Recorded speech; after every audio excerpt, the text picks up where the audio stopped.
Si les questions subsistent encore quant aux raisons du déroulement pacifique généralisé de l'élection présidentielle du 12 avril 2025, la réponse a été produite en partie par une des organisations de la société civile, Women Go for Peace.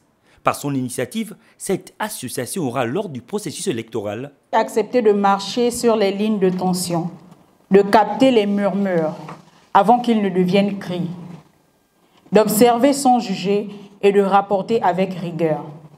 Ce projet a été bien plus qu'un simple exercice de monitoring. Il a été un acte de foi en l'avenir.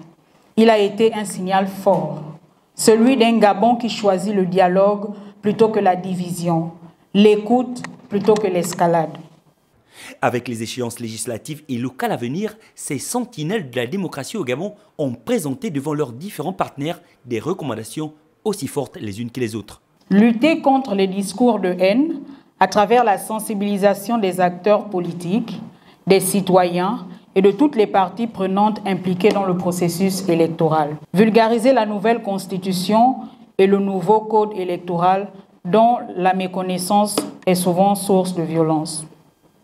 Promouvoir le dialogue et la médiation communautaire.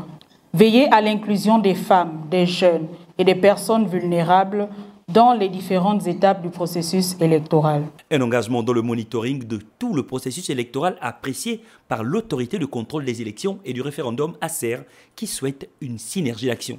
C'est une initiative louable qu'il faut encourager. Pour l'efficacité de leur action, nous souhaitons qu'ils nous fassent systématiquement retour des situations observées sur le terrain afin de nous réajuster immédiatement. Mis en œuvre du 15 mars au 30 avril 2025, ce projet visait à renforcer la confiance accordée par le peuple au processus démocratique gabonais, mais aussi à consolider les efforts dans la communication, la médiation et l'inclusion dans le pays.